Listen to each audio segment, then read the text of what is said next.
Olá, meus queridos amigos, muito boa noite. Muito boa noite, gente, muito boa noite a todos vocês. Começando, sempre com muito amor e carinho, mais uma pílula inspiradora do bem noturna. Você já sabe, luz e paz ao seu coração, à sua vida. Para você mandar sua pergunta para mim, entra lá no site, a melhor forma, tá?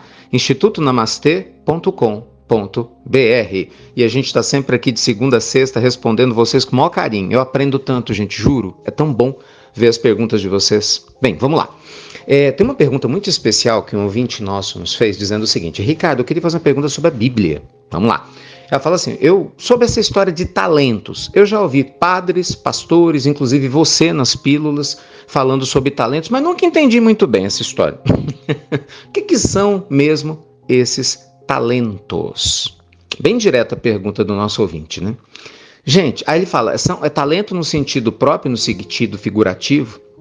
Gente, o que são os talentos? Primeiro vamos entender o seguinte: Jesus ele falava utilizando a linguagem da época. Jesus foi um exímio educador, como não poderia deixar de se esperar. Ele é um exímio educador, nosso grande irmão mais velho, educador de alma, esse instrumento do Pai, né, para nos guiar.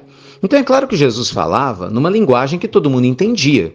Como os educadores fazem hoje, e Jesus sempre fez disso maravilhosamente bem, ele falava por parábolas e também usando símbolos o tempo todo. Você vê, quando você fala com crianças, você não utiliza símbolos, você não fala tudo no sentido literal, porque a criança não tem condição de entender. Com a gente era a mesma coisa. A palavra talento, ela vem do grego talatum, né? Depois talentum, era moeda da época, era uma consideração de valor. Então, quando você fala uma pessoa é talentosa, você está falando daquilo que ela tem de valor dentro de si.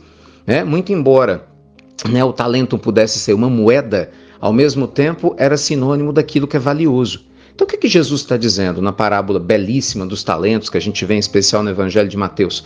Jesus está dizendo o seguinte: todos nós temos vários valores, quer dizer, a gente tem muitas aptidões para desenvolver. Entende? Isso não significa que elas estão prontas. Muita gente acha que você fala da parábola dos talentos como se Jesus estivesse falando de algo que está pronto.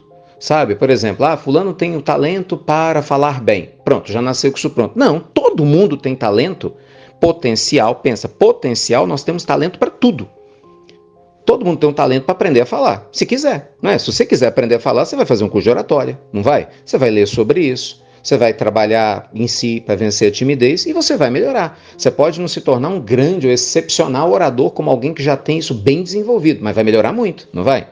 A pessoa fala assim: eu quero ter talento para cozinhar, mas não sei cozinhar nada. Ora, você tem livros de receita, você tem curso de culinária, gastronomia, você tem amigos ou familiares que cozinham há mais tempo. Se você quiser, você vai pegar esse talento potencial e vai desenvolver. Concorda? Ricardo, eu sou preguiçosa para ler, eu não tenho aptidão para estudar. Não tem não, você não quer, é diferente. Tá? Todos nós temos talentos potenciais.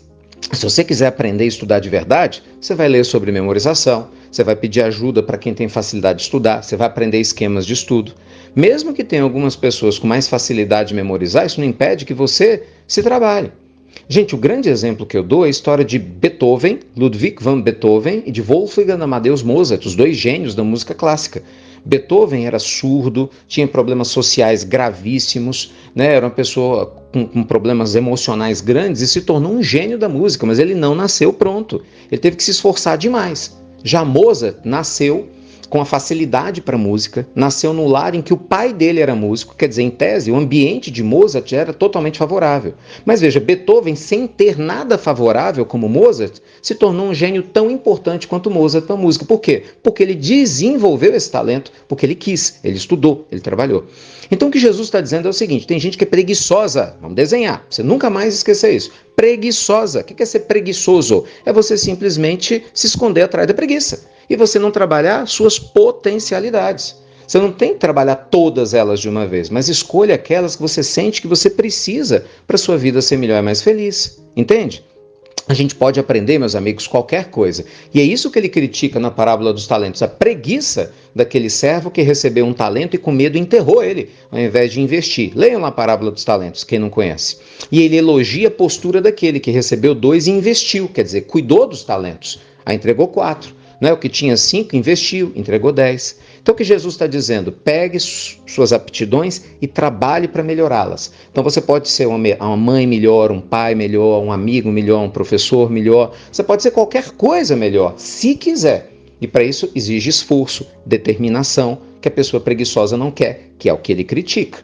Tá bom? Espero ter ficado mais claro. Dê uma olhada lá que está bem nítido lá o que Jesus está tentando nos dizer. E a gente está encarnado para isso, para trabalhar nossos talentos, para a gente se espiritualizar, sermos melhores a cada dia, ao invés de a gente se esconder atrás dos nossos problemas. Tá bem?